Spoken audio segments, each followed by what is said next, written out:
It's 1969. You're at a red light when something pulls up next to you that looks almost too clean to be dangerous. Sleek body, hidden headlights, bold racing stripes like it has nothing to prove, but clearly does. Then you read the badge, Cougar Eliminator, and suddenly it makes sense. This isn't just another muscle car, it's a warning with wheels. Because when that light turns green, one of you is going to look very slow, and it's probably not going to be the Cougar.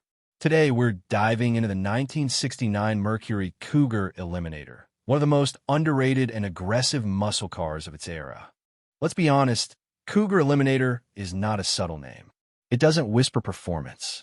It doesn't suggest efficiency. It says, I have arrived, and something is about to lose. Now, the story actually starts with the standard Mercury Cougar, which was already kind of the classy Mustang. Think of it as the Mustang's older cousin who went to college, got a Blazer, and started using words like refined. Mercury took Ford's pony car platform and said, what if we made it a little more sophisticated, but also slightly unhinged? And then came the Eliminator package. The 1969 Mercury Cougar Eliminator was Mercury's answer to one question. How do we make a Cougar that absolutely destroys stoplights? First things first, the look. This thing came with bold striping along the body, a hood scoop that looked like it was inhaling oxygen for war, and colors that were impossible to ignore: bright orange, lime green, bright blue. This was not a car you blended in with. This was a car you parked and immediately had strangers asking questions like, is that thing legal? And that's before you even noticed the stance. The Eliminator sat aggressive, low, wide, and ready. Even when it was parked, it looked like it was halfway through launching itself into tomorrow. Under the hood is where things get serious. Buyers could spec the Eliminator with a range of engines, but the big dog was the 428 Cobra Jet V8. And this wasn't some polite little engine. This was Ford's way of saying, we heard you like horsepower, so we put horsepower inside your horsepower. Rated around 335 horsepower officially, because Detroit loved pretending numbers were smaller than reality. This engine was widely understood to be stronger than advertised. It produced massive torque, the kind that didn't ask if you were ready. It just showed up and rearranged your spine. Pair that with a 4-speed manual, and you had a muscle car that didn't just accelerate, it attacked open pavement. And here's where it gets funny.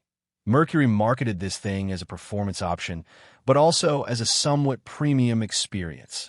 So you'd have this wild, striping-covered street fighter with a slightly more comfortable interior than its Ford cousins. It's like giving a racehorse a leather jacket and saying, please remain civilized.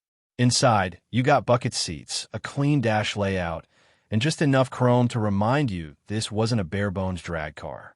It was muscle, yes, but muscle that also knew how to behave at a nice dinner. Until you touched the gas pedal. Now let's talk driving experience, because this is where the Eliminator earns its name. Turn the key, and the big block V8 doesn't start. It clears its throat like it's annoyed you took so long. The idle is deep, uneven, and a little angry. You don't so much drive an Eliminator as you negotiate with it. First gear hits, and suddenly you understand why people in the late 60s thought speed limits were more of a suggestion. The torque comes in hard and early, and the rear tires do their best impression of optional equipment. If you've never driven a true muscle car from this era, imagine pressing the accelerator and having the car respond with, why are we still stationary? Fix that. But the Eliminator wasn't just straight-line chaos. It actually handled better than you'd expect for something with the aerodynamics of a stylish brick. The Cougar platform had a longer wheelbase than a Mustang, which made it more stable at high speeds. In other words, it was less twitchy teenager, more experienced boxer who still hits very hard. Of course, you still had to respect it. This wasn't modern traction control, stability systems, or computer babysitters. If you got greedy with the throttle, the car would happily remind you that physics has always been undefeated. Now let's address the styling again, because it deserves its own spotlight. The 1969 Eliminator had hidden headlights behind a sleek grille, which gave it this almost predatory stare. When the lights were off, it looked calm. When they flipped open, it looked like it had just spotted something it didn't like. And those stripes, especially the side graphics, weren't subtle accents. They were declarations. This car didn't want elegance. It wanted attention. Even the rear end had attitude, with clean lines and a sporty finish that made it clear this wasn't just a dressed-up cruiser. It was built with intent. But here's the interesting part.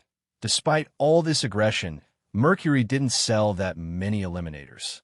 Production numbers were relatively low compared to Mustangs and Camaros of the era. Why?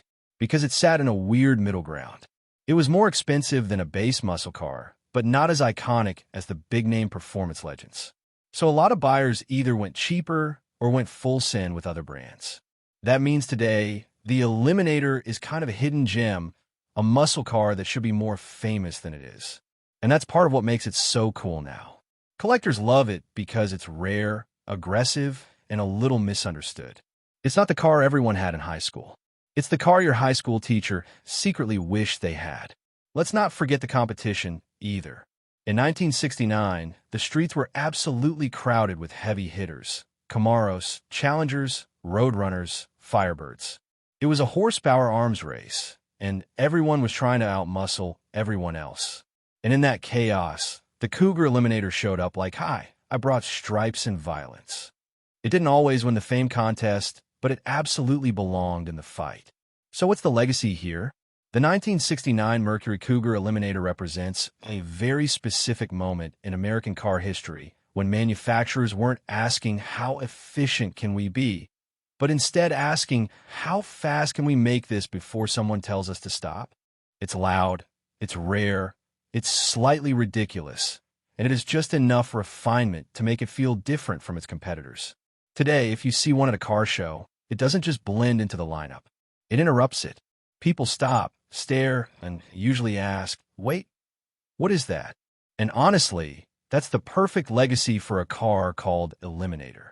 Not just something that performs, but something that stands out enough to eliminate everything else from your attention for a few seconds.